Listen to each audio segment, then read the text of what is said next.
সুনামগঞ্জে হাওরের পানিতে তেজস্ক্রিয়তার মাত্রা স্বাভাবিকের চেয়ে কম। পরীক্ষার পর জানালো পরমাণু শক্তি কমিশন। 2 দিন বৃষ্টি হওয়াতে ওই ডাইলিউট হওয়াতে অ্যামোনিয়া গ্যাসটা কমে গেছে, অক্সিজেনের পরিমাণ বেড়ে গেছে। সো পানিটা এখন নর্মাল কন্ডিশনে আসার চেষ্টা করছে।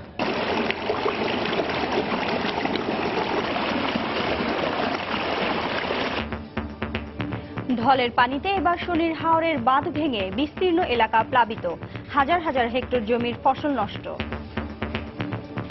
যে অবস্থা আমরা বলছি না, আমরা সারা বাসে জমো স্যার আখিতা কইতাম একটুকু কাজও এখানে 2টা কন্ট্রাক্টরের কাজ একদম কাজ টাচই করেনি। মন্ত্রী বললেন বাঁধ ভেঙেছে নির্মাণে অনিয়ম হওয়ায়।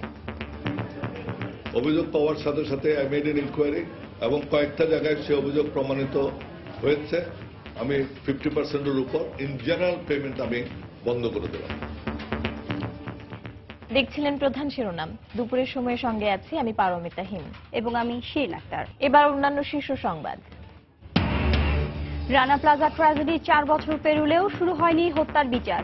থমকে আছে 2টি মামলার কার্যক্রম। বিলম্বের কারণে সাক্ষী খুঁজে পাওয়া নিয়ে শঙ্কা রাষ্ট্রপক্ষের। 1 বছরেও রাজশাহী বিশ্ববিদ্যালয়ের অধ্যাপক রেজাউল হত্যার পরিকল্পনাকারীকে গ্রেপ্তার করা যায়নি। ক্ষুব্ধ স্বজনরা, প্রতিবাদে নানা কর্মসূচি। শিক্ষার সার্বিক উন্নয়নে কাজ করছে বর্তমান সরকার, বললেন প্রধানমন্ত্রী। পিইসি ও জেএসসি পরীক্ষা চালুর পর এসএসসির ফল ভালো হচ্ছে বলে দাবি। পাঠ্যসূচির কারণে পিছিয়ে কওমি মাদ্রাসার শিক্ষার্থীরা, মত গবেষকদের। মানতে নারাজ কওমি শিক্ষা সংশ্লিষ্টরা। এবং অর্থ বছরের প্রথম 9 মাসে রাজস্ব অর্জনে পিছিয়ে এনবিআর, আদায় 1,25,000 কোটি টাকা। ঘাটতি কমাতে লক্ষ্যমাত্রা সংশোধন।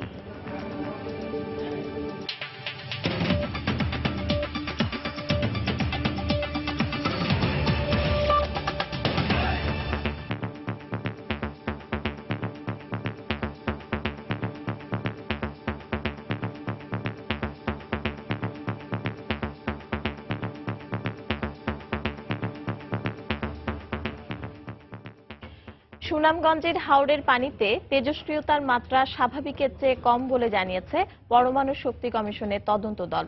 সকালে জেলার বিশ্বম্ভরপুরে খরচার হাওর এলাকায় পানি পরীক্ষার পর সময় সংবাদকে একথা জানান তারা। আরও জানানো হয়, খুব শিগগিরই হাওরের পানি স্বাভাবিক হয়ে আসবে। উজান থেকে নেমে আসা পাহাড়ি ঢল ও কয়েকদিনের বর্ষণে এলাকার হাওরগুলো পানিতে তলিয়ে যাওয়ার পর মাছ ও হাঁসের মড়ক দেখা দেয়। এতে বিভিন্ন হাওরের প্রায় 50 টন মাছ মারা যায়। এই ঘটনা তদন্তে ইতিমধ্যে বিভিন্ন সংস্থা মাঠ পর্যায়ে কাজ শুরু করেছে। এদিকে বাংলাদেশ পরমাণু শক্তি কমিশনের বৈজ্ঞানিকদের একটি প্রতিনিধি দল হাওর ও নদীর পানি পরীক্ষা করে মাত্রাতিরিক্ত তেজস্ক্রিয়তার প্রমাণ পাননি। তাদের ধারণা, তলিয়ে যাওয়া ধানে কীটনাশক ও সারের প্রতিক্রিয়ার কারণে পানিতে অ্যামোনিয়ার মাত্রা বেড়ে যায় আর কমে যায় অক্সিজেনের মাত্রা। এতে মাছ ও হাঁসের মড়ক দেখা দেয়। এখানে আমরা পানি, কচুরি পানা আর অনেক জিনিস আমরা দেখলাম। এটা ওই আমাদের যে এভারেজ রেডিয়েশন লেভেল তার চেয়ে অনেক কম। যদি এখানে যদি কোনো রেডিয়েশন লেভেল যদি অন্য কোনো কারণে বেড়ে যেত, তাহলে ন্যাচারাল যে ব্যাকগ্রাউন্ড লেভেল তার চেয়ে এটা বেশি থাকতো। এখানে অ্যামোনিয়া গ্যাসটা বেড়ে গেছে, অক্সিজেনের পরিমাণ কমে গেছে, যার ফলে হয়েছে কি মাছগুলো মারা গেছে। তো এইটা পানিতে 2 দিন বৃষ্টি হওয়াতে ওই ডাইলিউট হওয়াতে অ্যামোনিয়া গ্যাসটা কমে গেছে, অক্সিজেনের পরিমাণ বেড়ে গেছে। সো পানিটা এখন নর্মাল কন্ডিশনে আসার চেষ্টা করছে। দর্শক, সুনামগঞ্জের তাহিরপুরে শনির হাওরের বাঁধ ভেঙে বিস্তীর্ণ এলাকা প্লাবিত হয়েছে। সেখানে এই মুহূর্তে আছেন সহকর্মী ইকরামুল কবির। বিস্তারিত জানতে সরাসরি চলে যাব তার কাছে। ইকরামুল। পারমিতা, সুনামগঞ্জের তাহিরপুরবাসীর সর্বশেষ বিপর্যয়ের যে খবরটা এখন জানাবো, সেই জায়গাতেই আমি দাঁড়িয়ে আছি। এটি হচ্ছে শনির হাওরের একটি বাঁধ এবং শনির হাওরে যে 13,000 হেক্টর জমির ধান রক্ষা করতে পানি উন্নয়ন বোর্ড এই হাওরের 3 দিকে যে বাঁধ দিয়েছেন, তারই একটি জায়গা হচ্ছে গিয়ে এই বাঁধ। এবং এই বাঁধে আপনারা দেখতে পাচ্ছেন বৌলা নদী থেকে কি ধরনের তীব্র গতিতে পানি ভিতরে ঢুকছে, যেখানে রামজীবনপুর এলাকার এখানে প্রায় 50 ফুট এলাকা এইভাবে ভেঙে গেছে সকালের দিকে। গতকালকেও আমরা সময় সংবাদের টিম এই এলাকা পরিদর্শন করে গিয়েছিলাম। এখানে দেখেছিলাম যে এলাকাবাসী, হাওরবাসী এবং তাদের ফসল রক্ষার জন্য সর্বশেষ চেষ্টা করেছিল, কিন্তু গতকালও আমরা দেখেছি বিভিন্ন জায়গা দিয়ে পানি ঢুকছিল ছোট বড় ফাটল দিয়ে। তার মধ্যেই আজকে সকালে হঠাৎ করে এই জায়গায় ফাটল দেখা দেয় এবং তীব্র গতিতে এই জায়গাটি ফেটে যায়। আপনি পারমিতা, আমি আপনাকে একটু দেখাতে চাচ্ছি। আপনি দেখুন যে বৌলা নদীটি আছে, এই বৌলা নদী বিভিন্ন হাওরের সাথে সংযোগ রয়েছে। এই বৌলা নদীতে কিভাবে পানির ভিতরে ঢুকছে এটা আমি যদি আপনার মাধ্যমে সময় সংবাদের দর্শকদের একটু দেখাতে পারি। এই তীব্র গতি আর সহ্য করতে পারেনি যে পানি উন্নয়ন বোর্ডে যে দুর্বল বাঁধগুলো, এই দুর্বল বাঁধগুলোকে ভেদ করে পানি ঢুকে গেল শনির হাওরের মধ্যে।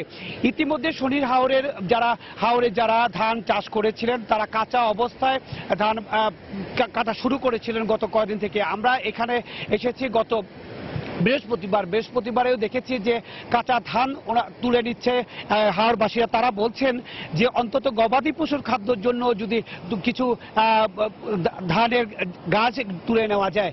সর্বশেষ যেই আঘাতটি আসলো সুনামগঞ্জের তাহেরপুরের এলাকার মানুষের মধ্যে, সেই আঘাতটি আপনাকে এই মুহূর্তে আমি দেখাতে পাচ্ছি। নিশ্চয়ই আপনি দেখতে পাচ্ছেন যে আরো একটু যদি আপনাকে আরেকটু দেখাতে পারি যে বাদে আরো কয়েকটি ফাটল দেখা দিয়েছে। আমি পারমিতা, আপনি দেখতে পাচ্ছেন যে আরো কয়েক জায়গায় ফাটল দেখা দিয়েছে। তাতে বোঝা যাচ্ছে এই ফাটলটি আরো বাড়বে এবং কিছু সময়ের মধ্যে ফাটলটি বেড়ে আপনি দেখতে পারলেন যে একটি ফাটল, একটি অংশ পড়ে গেল, বাঁধের একটি অংশ আমাদের চোখের সামনেই নিমিষেই ভেঙে পড়ে গেল। এইভাবেই পড়ছে, ফাটলটি বাড়ছে। আমরা যে জায়গায় দাঁড়িয়ে আছি এই জায়গাটি কতটুকু নিরাপদ ঠিক আপনাকে বলতে পারছি না। তবে শুধু এই জায়গায় নয়, এই বাঁধের আরেকটি জায়গায় ফাটল দেখা দিয়েছে। সেই জায়গাটি হচ্ছে গিয়ে লালুগোয়ালা বাঁধের জায়গা আরেকটি আছে, আরেকটু দূরে, এখান থেকে আরেকটু দূরে, সেই জায়গাও ভেঙে গেছে। এইভাবে যদি পানি ঢুকতে থাকে তাহিরপুর এলাকার শুধু শনির হাওর নয়, তাহিরপুর এলাকার আশপাশ যে উপজেলাগুলো রয়েছে পারমিতা, এই হাওরকে কেন্দ্র করে 3টি উপজেলা অবস্থিত। একটি হচ্ছে কি তাহিরপুর, একটা বিশম্বরপুর, একটা লোকের জামালগঞ্জ। এই সুনামগঞ্জের 3টি হাওর বেষ্টিত এই হাওর, এবং এই হাওরে প্রায় 2 লাখের উপর অধিবাসীরা এই হাওরের ফসলের উপর নির্ভরশীল এবং একটি মাত্র ফসল বছরে উঠে থাকে, যেটা বড় ফসল। এই বড় ফসল তোলার সময় কিন্তু এখন এই বৈশাখের মাঝামাঝি সময়ে এই হাওর থেকে হাওরের ধানগুলো পেকে থাকে এবং পুরা বৈশাখ জুড়ে তারা ফসল ঘরে তুলে। এবার যেটা কৃষি বিভাগ আমাকে জানিয়েছিল যে এইখানে শনির হাওরের এবার বাম্পার ফলন হয়েছিল। এই বাম্পার ফলনগুলো শেষ পর্যন্ত আর ঘরে তুলতে পারেনি। কৃষকের মুখে যে হাসিটি উঠেছিল সেই হাসি নিঃশেষ হয়ে গেছে। সাথে সাথে তাদের স্বপ্ন। আরেকটু জানিয়ে রাখি পারমিতা, শুধু এই বছরের নয়, গত বছরও শনির হাওরে পানি উন্নয়ন বোর্ডের বাঁধ ভেঙে এইভাবে পানি ঢুকেছিল এবং পানি ঢুকে গতবারও এইভাবে ভেঙে তছনছ করে দিয়েছিল শনির হাওরবাসীর স্বপ্ন। পারমিতা, এইখানে আপনার যে এই ভিতরে শনির হাওরের ভিতরে একেবারে মধ্যখানে 22,000 একর জমিতে ধান রোপণ করা হয়। পাশাপাশি যেই জমিগুলো রয়েছে সেখানে অন্যান্য ফসলের পাশাপাশি অন্যান্য বিল রয়েছে। এখানে অন্যান্য বিলে মাছ চাষ হতো এবং অন্যান্য যাকে বলে এই হাওরকে ভিত্তি করে এই এলাকার জনগণের, এই এলাকার মানুষের জীবন জীবিকা গড়ে উঠেছিল। এবং সুনামগঞ্জের সবচেয়ে দ্বিতীয় বৃহৎ হাওর হচ্ছে কি এই হাওর, এবং দেখার হাওরের পরেই এই হাওর। এবং এই হাওরের এক সময় বলা হতো যে এই হাওরের ধান দিয়ে বাংলাদেশের 6 দিনের জীবিকা, 6 দিনের ধানের চাহিদা মেটানো হতো। কিন্তু এখন যে অবস্থা হচ্ছে গত কয়েকবার ধরে, সেই গত কবছর ধরে এখানের যে পরিস্থিতি, সেই পরিস্থিতিতে আর শনির হাওরের উপর কোনো নির্ভরই করতে পারছে না। পাশাপাশি এই নির্ভরতা হারার পাশাপাশি শনির হাওরের এলাকার মানুষের আগামী দিনের যে স্বপ্ন, আগামী দিনে তাদের যে কর্মস্পৃহা, তাদের যে এই হাওরকে কেন্দ্র করে তাদের যে জীবন জীবিকা, সবই অন্যভাবে তাদের চিন্তা করার সময় এসেছে বলে এমনটি দাবি করছেন এই এলাকার উপজেলা চেয়ারম্যান সহ জনপ্রতিনিধিরা। তারা প্রতি বছর ধান চাষ করে একটি মাত্র ফসলের আশায়, কিন্তু সেই ধান যখন তারা ঘরে তুলতে পারে না তখন তাদের আর স্বপ্ন চুরমার হয়ে যায়। তারা কর্মহীন হয়ে পড়ে। পারমিতা, এই ছিল শনির হাওরের বাঁধ ভাঙ্গার দুর্ভোগের সর্বশেষ খবর। দর্শক, আমরা দেখছিলাম সুনামগঞ্জের তাহিরপুরে শনির হাওরের বাঁধ ভেঙে বিস্তীর্ণ এলাকা প্লাবিত হয়েছে। সেখান থেকে সরাসরি যোগ দিয়েছিলেন সহকর্মী ইকরামুল কবির। এদিকে বিষয়টি নিয়ে পানি সম্পদ মন্ত্রী আনিসুল ইসলাম মাহমুদ বলেছেন, বাঁধ নির্মাণে ঠিকাদারদের দুর্নীতির কারণেই সুনামগঞ্জে বন্যা হয়েছে। সকালে সচিবালয়ে ব্রিফিংয়ে একথা বলেন তিনি। এ সময় তিনি জানান, সুনামগঞ্জের শনির হাওরের লালুর গোয়ালার বাঁধ ভেঙে পানি ঢুকেছে। অভিযোগ পেয়েছে, অভিযোগ পাওয়ার সাথে সাথে আই মেড এন ইনকোয়ারি এবং কয়েকটা জায়গায় সে অভিযোগ প্রমাণিত হয়েছে। হওয়ার সাথে সাথে আমরা ওটা immediately we checked it up, check up করে আমি তখন বললাম আমি 50%-এর উপর ইন জেনারেল পেমেন্ট আমি বন্ধ করে দিলাম। স্থানীয়দের নানা উদ্যোগের পরও কোনোভাবেই টিকিয়ে রাখা যাচ্ছে না সুনামগঞ্জের তাহিরপুরের শনির হাওর রক্ষা বাঁধ। পানি উন্নয়ন বোর্ডের প্রতি বছর বাঁধ নির্মাণের কোটি কোটি টাকা ব্যয় এখন শুভঙ্করের ফাঁকি হয়ে দেখা দিয়েছে। বছরে একমাত্র ফসল বোরো ধান ঘরে তুলতে না পারায় কৃষকের এখন মাথায় হাত। তবে পানি উন্নয়ন বোর্ড বলছে, অভিযুক্ত ঠিকাদারদের বিরুদ্ধে ব্যবস্থা নেওয়া হবে। সুনামগঞ্জ প্রতিনিধি হিমাদ্রি শেখর ভদ্রকে সঙ্গে নিয়ে নৌশাদ আহমদ চৌধুরী ক্যামেরায় বিস্তারিত জানাচ্ছেন ইকরামুল কবির। এভাবেই ফসল রক্ষা বাঁধের শতাধিকের ছোট বড় ছিদ্র দিয়ে ঢলের পানি ঢুকছে শনির হাওরে। এই বাঁধ রক্ষায় জনপ্রতিনিধি সহ হাওরবাসীরা গত 20 দিন ধরে লড়াই করে যাচ্ছেন। বছরের একমাত্র ফসল বোরো ধান রক্ষায় পরিশ্রমের পুরোটাই এখন বিফলে যাওয়ার পথে। কাজ হয় না কোনো কান্দা, এরপরে সাহায্য গরিব গামগালের দা, এটাও তো আমরা কোনো কিছু পাইনি। যে অবস্থা আমরা বলছি না, আমরা সারা বাসে যাবো স্যার, আখিটা কইতাম। হাওরবাসীর অভিযোগ, পানি উন্নয়ন বোর্ডের ঠিকাদারের গাফেলতি আর দুর্নীতির কারণে এই পরিস্থিতি। বান্ধব পেয়েছি এগুলার কাজ অনেক সারা মনে কন্ট্রাক্টর দিয়ে কাজ করছে, এই কাজ শুনল না, কাজ এই অনেক সমস্যা। বাঁধের গুড়ি থেকে মাটি তুলিয়া বাঁধ দেয়, আর পানি আইলে পরেই এই বাঁধের কিনতে বান বাইয়া বাইকা জায়গা। এখন হাওর ডুবে দিতেছে গা, বান ভেঙে দিতেছে গা, এখন দেখা কোন মানে আছে।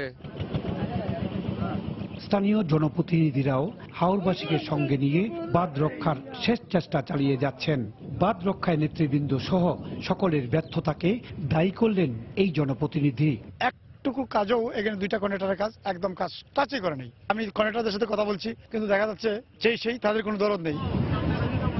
এদিকে যাদের অবহেলায় তলিয়ে যাচ্ছে শনির হাওরের প্রায় 10,000 হেক্টর জমির বড় ফসল, সেই সব ঠিকাদারের বিরুদ্ধে ব্যবস্থা নেওয়ার কথা জানালেন সুনামগঞ্জ পানি উন্নয়ন বোর্ডের উপবিভাগীয় প্রকৌশলী রঞ্জন কুমার দাস। এই হাওর অঞ্চলের জন্য টেকসই হাওর ব্যবস্থাপনা অত্যন্ত গুরুত্বপূর্ণ। যদি ঠিকাদারের গাফিলতির জন্য বা পিএসসির গাফিলতির জন্য আমাদের হাওর ক্ষতিগ্রস্ত হয়ে থাকে, সেটা দেখার দায়িত্ব পানি উন্নয়ন বোর্ডেরই। শনির হাওরের ফসলের উপর নির্ভরশীল 3 উপজেলার অন্তত 2 লাখ মানুষ। সুনামগঞ্জের তাহিরপুরের শনির হাওর থেকে ইকরামুল কবির, সময় সংবাদ। এদিকে শেরপুরে টানা বৃষ্টি ও পাহাড়ি ঢলে নতুন করে নালিতাবাড়ির আরও 2টি ইউনিয়নের 25টি গ্রাম প্লাবিত হয়েছে। স্থানীয়রা জানান, সকালে চেল্লাখালী নদীর রাবার ড্যাম এলাকায় বাঁধ ভেঙে যাওয়া বাঁধটি দিয়ে পানি ঢুকে করসপাড় ও যোগানিয়া ইউনিয়ন প্লাবিত হয়েছে। এতে পানিবন্দী হয়ে পড়েছেন এলাকার কয়েক হাজার মানুষ। ঘরবাড়ি, রাস্তাঘাট, হাটবাজার হাঁটু পানিতে তলিয়ে যাওয়ায় চরম বিপাকে পড়েছেন তারা। আর ঝিনাইগাতি উপজেলার সদর ইউনিয়নের পানি কমলেও এখনও ডুবে আছে কাংসা, ধানসাইল ও হাতিবান্ধা সহ 6টি ইউনিয়ন। 2 উপজেলার প্রায় 6,000 একর জমির ফসল পানিতে তলিয়ে গেছে। ফসল হারানোর ভয়ে কাঁচা ধান কেটে ফেলছেন কৃষকরা। চেল্লাখালী গাং ভাঙ্গে গেছে, ভাঙ্গে যায় এত পানি হয়েছে। আপনার গত 4 মাস আগে ভাঙছে, তারপরেও বান দিছে না। এই বান না বান্ধা থেকে এই যে পানিটা আইছে। আমরা এমন অবস্থার মধ্যে আছি, যদি এটা রাজনৈতিক নেতারা এর আগে চেষ্টা করতো যে শুকনো মরশুমে ভাতটা বেঁধে ফেলার জন্য, তাহলে হয়তো আমাদের এই সর্বনষ্ট হইতো না। দুর্যোগ ব্যবস্থাপনা ও ত্রাণ মন্ত্রী মোফাজ্জল হোসেন চৌধুরী মায়া বলেছেন, হাওরে ক্ষয়ক্ষতির পরিমাণ নির্ধারণে একটি কমিটি গঠন করা হয়েছে। আগামী 15 দিনের মধ্যে কমিটিকে রিপোর্ট জমা দিতে বলা হয়েছে। সচিবালয়ে সংবাদ সম্মেলনে তিনি বলেন, ক্ষতিগ্রস্ত পরিবারগুলোকে আগামী 100 দিন সহায়তা দেওয়া হবে। আজকে একটি আন্তঃমন্ত্রণালয়ের কমিটি গঠন করা হয়েছে। প্রত্যেক মন্ত্রণালয়ের যুগ্ম সচিব এই সদস্য একজন মেম্বার থাকবেন, এই মন্ত্রণের যুগ্ম সচিব একজন মহাসচিব হিসেবে দায়িত্ব পালন করবেন। তারা এই দুর্যোগে ক্ষয়ক্ষতি কি করণীয় সম্পূর্ণ সরজমিনে গিয়ে দেখে 15 দিনের মধ্যে তারা সেই রিপোর্ট পেশ করবেন। সেই পরিপ্রেক্ষিতে আমরা ব্যবস্থা নিতে থাকবো। একদিকে এই কাজ চলবে, আরেকদিকে আমাদের ত্রাণের কাজ ইতিমধ্যে আমরা চালু রেখেছি। আমাদের বিশেষ করে খাদ্য মন্ত্রণালয় এবং আমার মন্ত্রণালয় যৌথভাবে এইটা মোকাবেলা করার জন্য আমরা চেষ্টা করে যাচ্ছি। দুপুরের সময় আরো থাকছে। ঝড়ের মৌসুমে ঝুঁকি নিয়ে নদী পার হচ্ছেন উপকূলের লাখ লাখ মানুষ। ঘটছে দুর্ঘটনা। গুরুত্বপূর্ণ ঘাটে ব্রিজ নির্মাণে ব্যবস্থা নেওয়ার কথা জানালেন স্থানীয় এমপি। প্রধানমন্ত্রী শেখ হাসিনা বলেছেন ৭৫-এর পর যারা ক্ষমতায় এসেছে তারা শিক্ষার উন্নয়নে তেমন কোনো কাজ করেনি। আওয়ামী লীগ ক্ষমতায় আসার পর শিক্ষার উন্নয়নে কাজ শুরু হয়। সকালে প্রধানমন্ত্রীর কার্যালয়ে শিক্ষা সহায়তা ট্রাস্টের উপদেষ্টা পরিষদের সভায় একথা বলেন তিনি। এ সময় প্রধানমন্ত্রী বলেন, শিক্ষাই দেশকে উন্নত ও দারিদ্র্যমুক্ত করতে পারে, তাই প্রতিটি বাজেটেই শিক্ষাকে গুরুত্ব সহকারে দেখা হয়। পিইসি ও জেএসসি পরীক্ষা চালুর পর থেকে দেশে এসএসসি পরীক্ষার ফলাফল ভালো হচ্ছে বলেও জানান প্রধানমন্ত্রী। আগামীতে বাঙালি জাতি একটি সুশিক্ষিত, উচ্চ প্রযুক্তি জ্ঞান সম্পন্ন জাতি হিসেবে গড়ে উঠবে বলেও আশাবাদ ব্যক্ত করেন তিনি।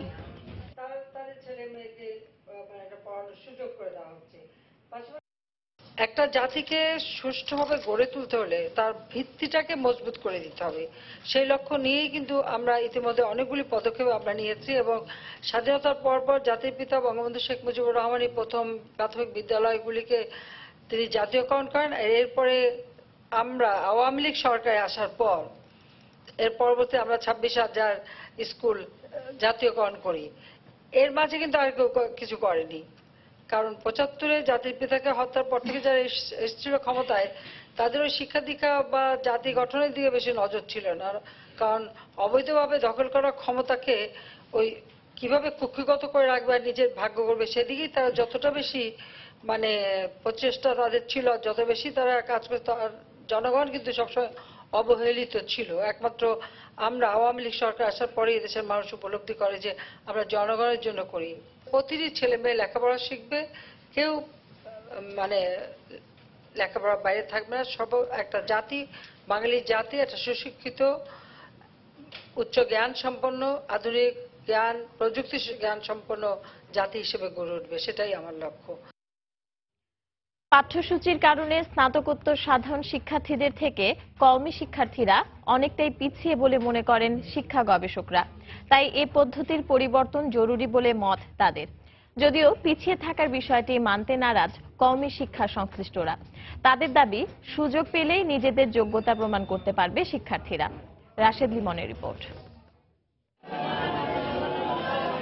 19 শতকে ভারতের দারুল উলুম দেওবন্দ কওমি মাদ্রাসার অনুসারে এদেশে কওমি মাদ্রাসার প্রচলন শুরু হয়। সরকারি কোনো হস্তক্ষেপ ছাড়াই পরিচালিত দেশে বর্তমানে 13,826টি কওমি মাদ্রাসায় শিক্ষার্থীর সংখ্যা 13,88,460 জন। মূলত ইসলামিক শিক্ষায় পারদর্শী হয় এর মূল লক্ষ্য। তবে প্রাথমিক বা নুরানি স্তর থেকে মোতাওয়াসিতা বা নিম্ন মাধ্যমিক স্তরে বাংলা, গণিত, ভূগোল, ইতিহাস, অর্থনীতি সহ বেশ কিছু বিষয় পড়ানো হয় বলে জানান কওমি শিক্ষা সংশ্লিষ্টরা। আর স্নাতকোত্তর স্বীকৃতিপ্রাপ্ত তাকমিল স্তরে হাদিস সম্পর্কে বিশদ পড়ানো হয়, যা সাধারণ শিক্ষা ব্যবস্থার আরবি বা ইসলামী শিক্ষার স্নাতকোত্তর পর্যায়ের সিলেবাসের চেয়ে সমৃদ্ধ বলে মনে করেন তারা। আলিয়া মাদ্রাসার টাইটেল এবং ইসলামিক স্টাডিজের MA ক্লাসের পাঠ্যপুস্তক এইগুলি। দাওরায়ে হাদিস এটা শুধু ঢাকা ইউনিভার্সিটির ইসলামিক স্টাডিজের MA নয়, বরং এর চাইতে উন্নত মানের। এখানে বাংলা, ইংরেজি, গণিত, সমাজ এবং সমাজ বিজ্ঞান, কম্পিউটার এবং ভূগোল অত্যন্ত যত্ন সহকারে পড়ানো হয়। পাঠ্যসূচি আর পাঠদান পদ্ধতি সাধারণ শিক্ষার্থীদের থেকে এসব কওমি শিক্ষার্থীদের অনেকটাই পিছিয়ে রেখেছে বলে মনে করেন শিক্ষা গবেষকরা। এক্ষেত্রে প্রাথমিক স্তর থেকেই কওমি শিক্ষার অবকাঠামোগত পরিবর্তন জরুরি বলে মনে করেন তারা। আমাদের জেনারেল সিস্টেমে কি পড়ানো হয় সেই কন্টেন্টগুলো ওইদিকে কওমি সিস্টেমে নিতে হবে এবং জেনারেল সিস্টেমে একজন শিক্ষকের যেমন কোয়ালিফিকেশন থাকে এবং প্রশিক্ষণ থাকে, এক্স্যাক্টলি তাদের শিক্ষকদেরও কোয়ালিফিকেশন এবং প্রশিক্ষণের প্রয়োজন হবে। তখনই আপনি একেবারে primary level to masters degree পর্যন্ত ইকুইভ্যালেন্ট করতে পারবেন। তাকমিল পরীক্ষা কেন্দ্রীয়ভাবে আল হাইয়াতুল উলিয়ালিল জামিয়াতিল কওমিয়া বাংলাদেশের আওতায় নেয়ার পরিকল্পনা চলছে জানিয়ে কওমি শিক্ষা সংশ্লিষ্টরা বলছেন, সময়ের প্রয়োজনে পরিবর্তন করা হতে পারে এর পাঠ্যসূচিও। পাঠ্য বই এক এক জায়গার এক এক রকমের, কিন্তু যে ক্লাসটাতে যারা করতেছে এটা ইউনিভার্সিটিতেও যা, দাওরায়ে হাদিসও তা, টাইটেলও তাই। যেখানে যতটুকু সংযোজন বিয়োজন কওমি মাদ্রাসা অত্যন্ত আন্তরিকতার সাথে সেই পরিবর্তনগুলি করে। কওমি শিক্ষার্থীদের বিশেষ দক্ষতা কাজে লাগিয়ে নতুন কর্মসংস্থান সৃষ্টির দাবি কওমি শিক্ষা সংশ্লিষ্টদের। রাশেদ লিমন, সময় সংবাদ, ঢাকা। জঙ্গি দমনের মধ্য দিয়ে দেশের শান্তি নিশ্চিত করছে সরকার, আর উন্নয়নের মধ্য দিয়ে আসছে সমৃদ্ধি। সকালে রাজধানীর সিরডাপ মিলনায়তনে এক অনুষ্ঠানে কথা বলেন তথ্যমন্ত্রী হাসানুল হক ইনু। উন্নয়নের ঘাটতি কোন কোন গ্রামে কোন কোন এলাকায় কিভাবে বিরাজমান, সেই ঘাটতি দূর করার জন্য সরকারের ব্যবস্থাপনায় যেসব পদক্ষেপগুলো রয়েছে সেই পদক্ষেপগুলো বের করে এনে জনগণকে বলতে হবে যে মাননীয় প্রধানমন্ত্রী এই পদক্ষেপ দিয়েছে। এই সরকারের বৈশিষ্ট্য হচ্ছে উনি জঙ্গি দমনের মধ্য দিয়ে শান্তি নিশ্চিত করছেন আর উন্নয়ন থেকে আপনার সমৃদ্ধির পথে দেশকে ধাবিত করছেন। আগামী সংসদ নির্বাচনে অংশ না নেয়ার ক্ষেত্র সৃষ্টি করতেই বিএনপি মিথ্যাচার করছে বলে অভিযোগ করেছেন আওয়ামী লীগের যুগ্ম সাধারণ সম্পাদক মাহবুবুল আলম হানিফ। দুপুরে রাজধানী গুলিস্তানে বাংলাদেশ পোস্টম্যান ও ডাক কর্মচারী ইউনিয়নের কেন্দ্রীয় কাউন্সিলে বক্তব্য রাখেন তিনি। যারা নানান সময় নানান বিভ্রান্তিমূলক কথা বলে যাচ্ছে, ভারত সফরের পরে একটি দোয়া করলেন যে ভারত সফর ব্যর্থ হয়েছে। নরেন্দ্র মোদী উনি নিজে বলেছেন তার এই সরকারের মেয়াদের সময় বাংলাদেশের সঙ্গে ভারতের তিস্তার পানি সমস্যার সমাধান হবে। 2014 সালের 10ম জাতীয় সংসদ নির্বাচনে অংশ না নিয়ে ভুল করেছিলেন। আমরা আশা করি আগামী জাতীয় সংসদ নির্বাচনে আপনারা ভুল করবেন না। ভুল করলে ভুলের খেসারত আপনাদের দিতে হবে, এটার জন্য জনগণ ভুলের খেসারত দিবে না। খাদ্যমন্ত্রী অ্যাডভোকেট কামরুল ইসলাম বলেছেন, বাংলাদেশ এখন খাদ্যে স্বয়ংসম্পূর্ণ। সকালে সিলেটে জেলা পরিষদ মিলনায়তনে নিরাপদ খাদ্য আইন বাস্তবায়নের সচেতনতা শীর্ষক কর্মশালায় তিনি একথা বলেন। এ সময় মন্ত্রী আরও বলেন, সরকারের উন্নয়নকে বাধাগ্রস্ত করতে দেশে জঙ্গি তৎপরতা চালানো হচ্ছে। আমাদের বিদেশ থেকে চাল আমদানি করতে হবে, কারণ আপনার চাল রপ্তানি করার যোগ্যতা অর্জন করেছে। এখন আমাদের দায়িত্ব হচ্ছে জনগণের যে সাংবিধানিক অধিকার, নিরাপদ খাদ্য প্রাপ্তি, সেই অধিকার প্রতিষ্ঠা করা। উন্নত বিশ্বের মতো আমাদের হোটেলের খাবার বলেন, প্যাকেটজাত খাবার বলেন, আর রাস্তার ফুটপাতের খাবার বলেন, সব খাবারকেই নিরাপদ দেখতে চাই। আমাদের অর্থনীতিকে বিধ্বস্ত করার জন্য, আমাদের উন্নয়নকে থামিয়ে দেওয়ার জন্য যথেষ্ট ষড়যন্ত্র হচ্ছে জাতীয় আন্তর্জাতিকভাবে। জঙ্গি তৎপরতা বলেন, সন্ত্রাসী তৎপরতা বলেন, তারই একটা অংশ। দুপুরের সময় আরো থাকছে। ফ্রান্সের প্রেসিডেন্ট নির্বাচনের ভোট গ্রহণ শুরু। কর্মসংস্থান ও নিরাপত্তা ইস্যুকেই প্রাধান্য দিচ্ছেন ভোটাররা। প্রভাব ফেলতে পারে সন্ত্রাসী হামলার ঘটনা, মত বিশ্লেষকদের। রানা প্লাজা ট্র্যাজেডির 4 বছর পেরিয়ে গেলেও এখনো শুরু হয়নি হত্যার বিচার। থমকে আছে এই ঘটনায় দায়ের করা 2টি মামলার কার্যক্রম। রাষ্ট্রপক্ষের আইনজীবীরা জানান, হত্যা ও ইমারত নির্মাণ আইনে করা মামলার অভিযোগপত্র দাখিল করলেও হাইকোর্টের স্থগিতাদেশের কারণে চার্জ গঠন করা যাচ্ছে না। এভাবে বিলম্বিত হতে থাকলে মামলার সাক্ষী খুঁজে পেতে বেগ পেতে হবে বলেও মনে করেন তারা। এ ঘটনার মামলার 41 আসামির মধ্যে কারাগারে আছেন ভবন মালিক সোহেল রানা সহ মাত্র 3 জন। হাবিবুল ইসলাম হাবিবের রিপোর্ট। 2013 সালের 24 এপ্রিল সাভারের বাস স্ট্যান্ড সংলগ্ন রানা প্লাজা ভেঙে পড়ে নিহত হন 1135 জন এবং আহত হন 1500-এরও বেশি শ্রমিক। নিহত শ্রমিকদের মধ্যে 291 জনের পরিচয়ও পাওয়া যায়নি। এরা সবাই ওই ভবনের 5টি পোশাক কারখানায় কাজ করতেন। ভবনের ত্রুটি সম্পর্কে সতর্কবার্তা থাকলেও দরিদ্রতার সুযোগে দুর্ঘটনার দিন জোরপূর্বক শ্রমিকদের কাজে যোগদানে বাধ্য করা হয়। রানা প্লাজা ধসের পরদিন অবহেলাজনিত মৃত্যুর অভিযোগে 21 জনকে আসামি করে সাফার থানায় একটি মামলা করে পুলিশ, যার চার্জশিট 2 বছর আগেই আদালতে দাখিল করে সিআইডি। ইমারত বিধিমালা না মেনে ভবন নির্মাণের অভিযোগে ওই সময় সোহেল রানা সহ 13 জনকে আসামি করে সাফার মডেল থানায় আরেকটি মামলা করে রাজক। এছাড়া দুর্নীতির অভিযোগে অপর একটি মামলা করে দুদক, যার চার্জ গঠনের আদেশের জন্য আগামী 8 মে দিন ধার্য করেছেন আদালত। বিভিন্ন গণমাধ্যমের অনুসন্ধানী তথ্যমতে ক্ষমতার প্রভাব খাটিয়ে সোহেল রানা যেভাবে এই জমি অবৈধভাবে দখল করে 6 তলা ভবনের পরিবর্তে 9 তলা নির্মাণ করেছিল, আর যার ফলশ্রুতি দাঁড়ায় শত শত মানুষের মৃত্যু, ঠিক একইভাবে কি প্রকৃত অপরাধীদের বিচারিক প্রক্রিয়াও তাদের ক্ষমতার প্রভাবেই বিলম্বিত হচ্ছে? এমন প্রশ্ন হয়তো অনেকের কাছে। অভিযোগ গঠন কেন বিলম্বিত হচ্ছে তা জানতে চাইলে হাইকোর্টের স্থগিত আদেশের কথা জানান রাষ্ট্রপক্ষের আইনজীবী। তবে অভিযুক্ত 7 জনের আবেদনের পরিপ্রেক্ষিতে অভিযোগ গঠনে হাইকোর্ট স্থগিত আদেশ দিলেও যারা আবেদনই করেননি তাদের বিচারে বাধা কোথায় তা জানতে চাইলে সংশ্লিষ্টরা জানান, এ বিষয়ে অ্যাটর্নি জেনারেলের কার্যালয়ে একটি চিঠি পাঠানো হয়েছে, যার উত্তর এখনো মেলেনি। যেহেতু এটা উচ্চতর আদালতের থেকে স্টে করা আছে, আমাদের আর কোনো বক্তব্য নেই। ওখানে যারা আছেন আর কি, আমাদের অ্যাটর্নি জেনারেল অফিস থেকে এই ব্যাপারটা দেখাশোনা করছে।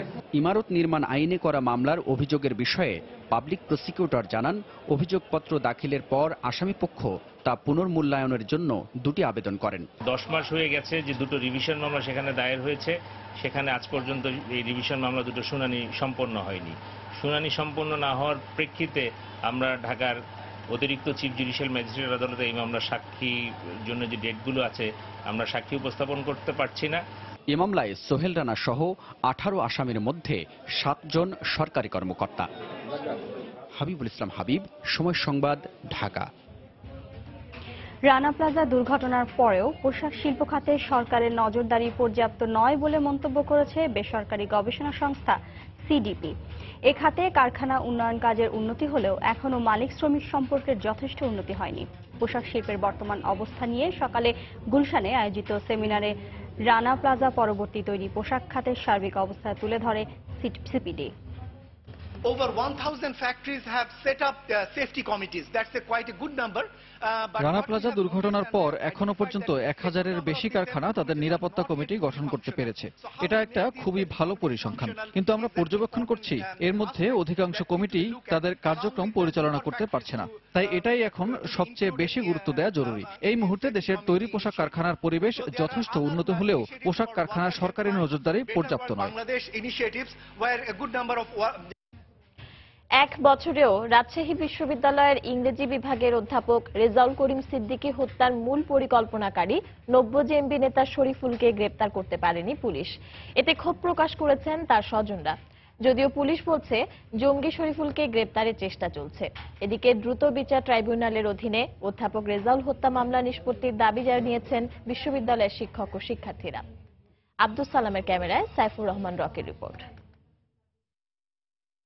2016 সালের 23 এপ্রিল নগরীর শালবাগান এলাকায় সন্ত্রাসীদের হাতে খুন হন রাজশাহী বিশ্ববিদ্যালয়ের ইংরেজি বিভাগের শিক্ষক রেজাউল করিম সিদ্দিকী। ঘটনার দিনই বোয়ালিয়া থানায় অজ্ঞাতদের আসামি করে মামলা করেন তার ছেলে রিফায়াত ইমতিয়াজ সৌরভ। পরদিন থেকে হত্যাকারীদের শাস্তির দাবিতে মাসব্যাপী ক্লাস পরীক্ষা বর্জন সহ নানা কর্মসূচি পালন করে বিশ্ববিদ্যালয়ের শিক্ষক ও শিক্ষার্থীরা। পরে মামলাটি তদন্তের দায়িত্ব পায় গোয়েন্দা পুলিশ। গত 3 নভেম্বর 8 জনকে অভিযুক্ত করে আদালতে অভিযোগপত্র দেয় তদন্ত কর্মকর্তা। গোয়েন্দা পুলিশের ওই তদন্তে হত্যাকাণ্ডের মূল পরিকল্পনাকারী হিসেবে উঠে আসে ইংরেজি বিভাগের শিক্ষার্থী শরীফুল ইসলামের নাম। একই সাথে বেরিয়ে আসে অভিযুক্ত শরীফুল জঙ্গি সংগঠন 90 জেএমবির শীর্ষ নেতা। কিন্তু ঘটনার 1 বছরেও সে আইনের আওতায় না আসায় ক্ষুব্ধ নিহত শিক্ষকের স্বজনরা।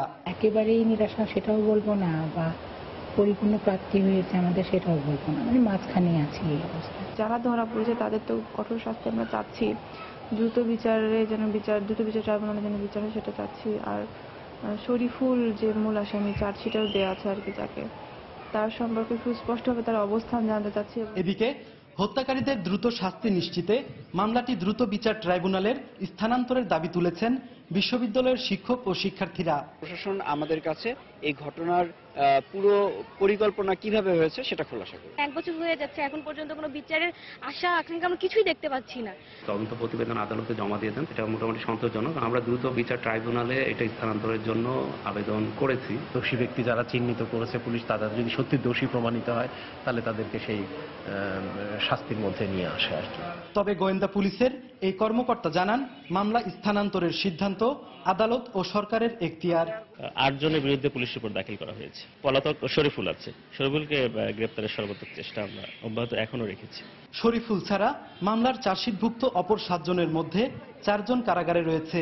এছাড়া অপর 3 অভিযুক্ত আইন শৃঙ্খলা রক্ষাকারী বাহিনীর সাথে কথিত বন্দুকযুদ্ধে নিহত হয়েছে। সাইফুর রহমান রকি, সময় সংবাদ, রাজশাহী।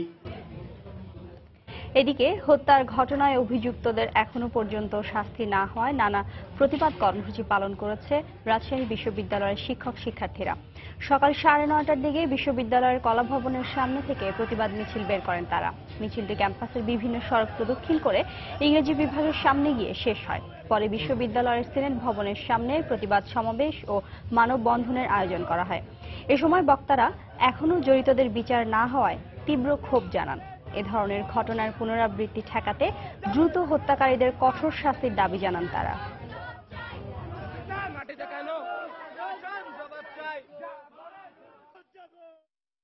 এই শিক্ষা প্রাঙ্গণ যাদেরকে দিয়ে আসলে উজ্জ্বল হচ্ছে, তাদেরকে এভাবে যখন হারাই তখন আসলে পায়ের নিচে মাটি সরে যায়। বিচার যেন প্রলম্বিত না হয়, বিভিন্ন নিয়ম কানুনের বেড়াজালে যারা আসামি তাদের পক্ষটাও তো আসলে কম শক্তিশালী না, তারা যেন পার না পেয়ে যায়। নৃশংস হত্যাকাণ্ডের 1 বছর পেরিয়ে যাওয়ার পরে আমাদের সেই দাবি আবারও উচ্চকিত করব যে এর সুষ্ঠু এবং দ্রুত বিচার কার্যক্রম সম্পন্ন করা হোক।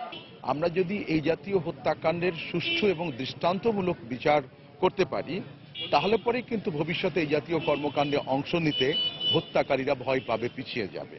মৎস্য ও প্রাণী সম্পদ মন্ত্রী সায়েদুল হককে ব্রাহ্মণবাড়িয়ার বিজয়নগরে ঢুকতে উপজেলা ছাত্রলীগ ও যুবলীগের নেতাকর্মীরা বাধা দিয়েছে বলে অভিযোগ উঠেছে। এ সময় তার গাড়ি বহরে ইট পাটকেল নিক্ষেপ করা হয়। মন্ত্রীর আগমনকে ঘিরে গত কয়েকদিন ধরেই বিজয়নগর এলাকায় উত্তেজনা চলছিল। এ কারণে আজ সকাল 6টা থেকে রাত 12টা পর্যন্ত বিজয়নগর, সরাইল, সদর ও আশুগঞ্জে 144 ধারা জারি করে স্থানীয় প্রশাসন। এলাকায় মোতায়েন করা হয় পুলিশ, বিজিবি সহ আইন শৃঙ্খলা রক্ষা বাহিনীর সদস্য। দুপুরে উপজেলা প্রাণী উন্নয়ন কেন্দ্রের উদ্বোধনী অনুষ্ঠানে যাওয়ার পথে চম্পকনগর এলাকায় মন্ত্রীর গাড়ি বহরে বাধা দেওয়া হয়। এ সময় তারা কালো পতাকা প্রদর্শন ও বিক্ষোভ করে। এক পর্যায়ে কে বা কারা মন্ত্রীর গাড়ি লক্ষ্য করে ইট নিক্ষেপ করে। এতে নবীনগর থানার ওসি আহত হন। পরে পুলিশ, বিজিবির পাহারায় মন্ত্রী অনুষ্ঠান স্থলে পৌঁছান। ঝড়ের মৌসুমে ঝুঁকি নিয়ে নদী পার হচ্ছেন বরিশাল সহ পুরো উপকূলীয় এলাকার লাখ লাখ মানুষ। আর ট্রলারের ধারণ ক্ষমতার বেশি যাত্রী বহনের কারণে অহরহ ঘটছে দুর্ঘটনা। প্রতিকূল আবহাওয়ার যাত্রীদের সতর্কতার সঙ্গে নদী পারাপারের পরামর্শ দিয়েছে বিআইডব্লিউটিএ। স্থানীয় সংসদ সদস্য জানান, গুরুত্বপূর্ণ ঘাটে ব্রিজ নির্মাণের জন্য প্রস্তাব করা হয়েছে। আমিনুল ইসলামের তোলা ছবিতে আরো জানাচ্ছেন ফেরদাউস সোহাগ। ভৌগোলিকভাবে বরিশাল বিভাগের সবগুলো জেলা নদ নদী বেষ্টিত, তাই এই অঞ্চলের বেশিরভাগ মানুষকে যাতায়াত করতে হয় নদী পার হয়েই। এক্ষেত্রে নৌকা এবং ইঞ্জিন চালিত ট্রলারই ভরসা, কিন্তু বেশি লাভের আশায় ট্রলারগুলোতে অতিরিক্ত যাত্রী বহন করে চালকেরা। এছাড়া একই ট্রলারে বহন করা হয় ভ্যান ও মোটরসাইকেল। এ কারণে খেয়া পারাপার ঝুঁকিপূর্ণ হয়ে উঠেছে বলে জানান যাত্রীরা। ধারণ ক্ষমতার অধিক যাত্রী নিয়ে ট্রলারগুলো চলাচল করে আমাদের জীবন নিরাপত্তাহীন। বৃষ্টি বন্যায় আর কি নদীতে পারাপার করতে খুবই অসুবিধা হয় আমাকে। এই অবস্থায় যাত্রীদের সতর্কভাবে নদী পারাপারের পরামর্শ দিয়েছে বিআইডব্লিউটিএ। বিআইডব্লিউটিএ এর পক্ষ থেকে বিভিন্ন আইন প্রয়োগকারী সংস্থাকে এই ব্যাপারে দেখভাল করার জন্য পত্র প্রেরণ করা হয়েছে। তারা এই বিষয়টি দেখভাল করবেন। স্থানীয় সংসদ সদস্য জানালেন, গুরুত্বপূর্ণ খেয়াঘাটে ব্রিজ নির্মাণের জন্য সরকারের কাছে প্রস্তাব দেওয়া হয়েছে। আমরা ইতিমধ্যেই এই ঝুঁকি রোধ করার জন্য আমরা সেতুর প্রপোজাল দিয়েছি এবং মন্ত্রী পরিষদে ইতিমধ্যে সেতু প্রপোজাল দাখিল করা হয়েছে। শীঘ্রই আশা করি এই সেতুগুলো কমপ্লিট হবে বলে আমার বিশ্বাস। বরিশাল বিভাগে নদ নদীর সংখ্যা 57টি, খেয়াঘাট রয়েছে শতাধিক। প্রতিদিন প্রায় 1000-এর বেশি নৌকা ট্রলার চলাচল করে। ফেরদাউস সোহাগ, সময় সংবাদ, বরিশাল। চলতি অর্থ বছরের প্রথম 9 মাসে লক্ষ্যমাত্রার চেয়ে 11,000 টাকা কম রাজস্ব আয় করেছে জাতীয় রাজস্ব বোর্ড এনবিআর। যদিও এ সময়ে গেল অর্থ বছরের চেয়ে প্রায় 5% বেশি আয় হয়েছে। এই অবস্থায় এনবিআরকে 1,85,000 কোটি টাকার সংশোধিত রাজস্ব লক্ষ্যমাত্রা দিয়েছে জাতীয় সম্পদ কমিটি।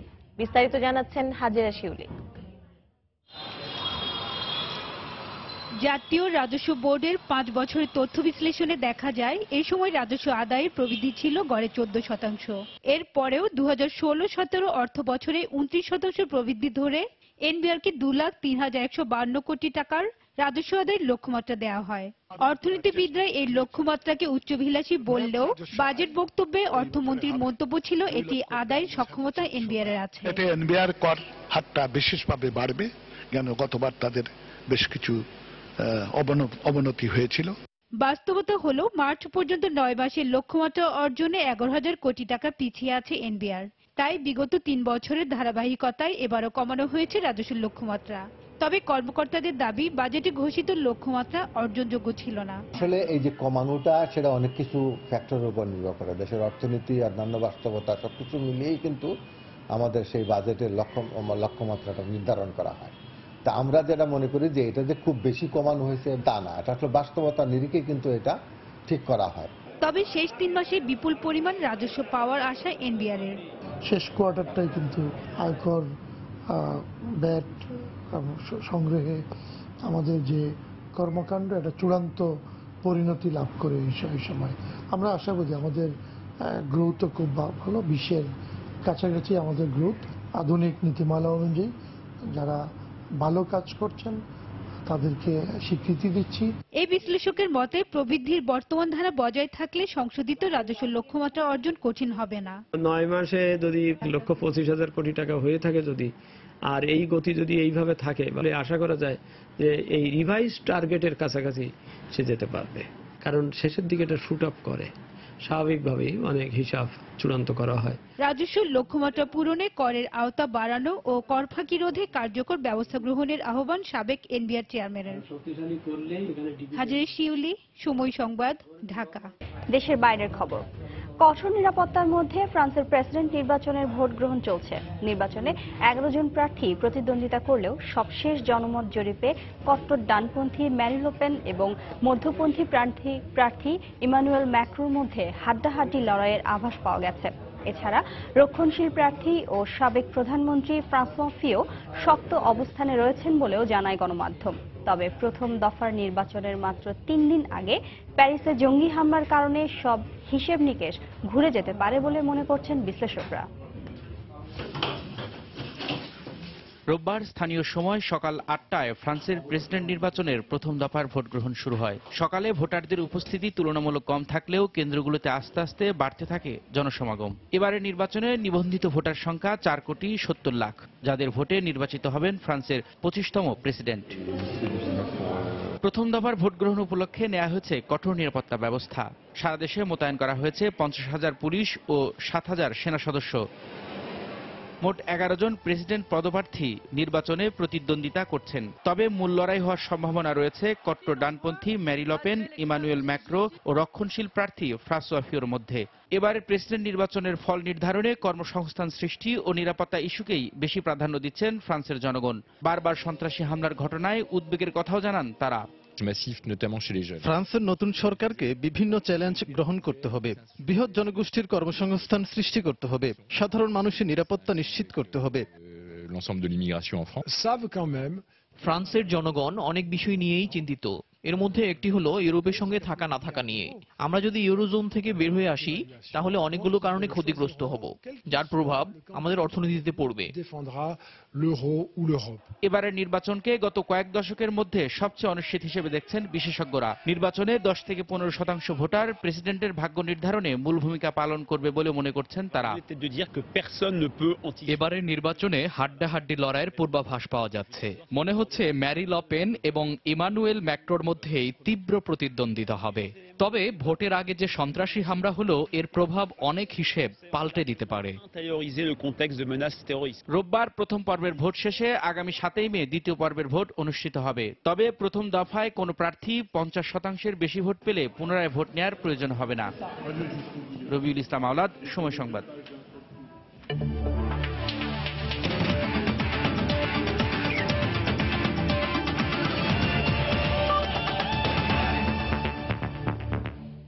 বছরে দুবার সুযোগ মেলে বহুল প্রতীক্ষিত এল ক্লাসিকো উপভোগের।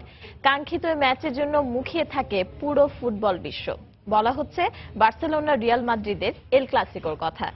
এবারের এল ক্লাসিকো একটু বেশি উত্তেজনা ছড়াচ্ছে, কারণ মেসিদের জিততেই হবে লা লিগা শিরোপার রেসে টিকে থাকতে। অন্যদিকে রোনালদোরা জিতলেই শিরোপার জয়ের খুব কাছে চলে যাবে। এমন সমীকরণের ম্যাচটি শুরু হবে আজ রাত 12:45।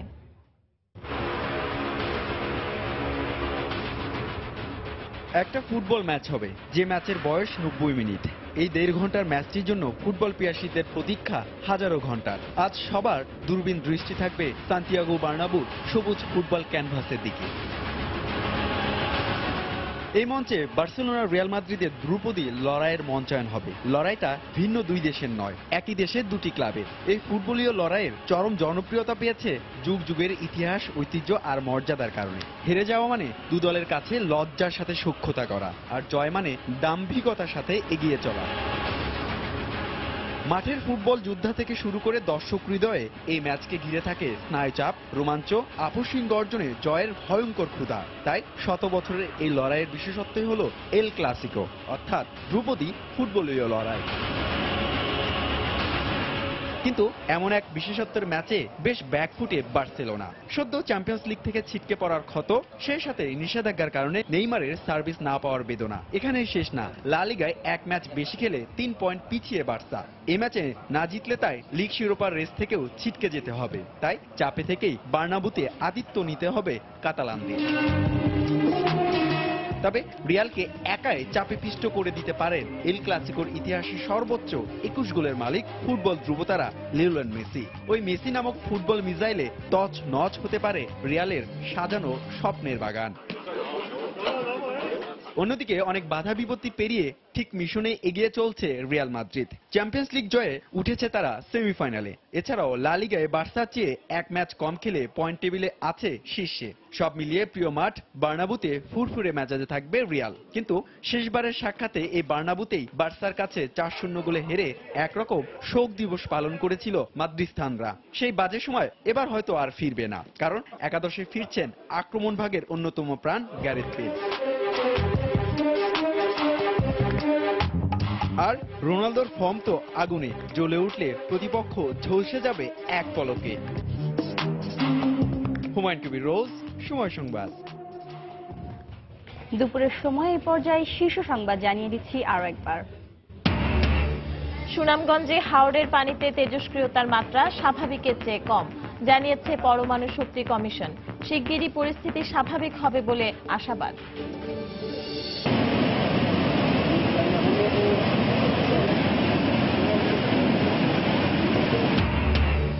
ঢলের পানিতে এবার শনির হাওরের বাঁধ ভেঙে বিস্তীর্ণ এলাকা প্লাবিত। হাজার হাজার হেক্টর জমির ফসল নষ্ট।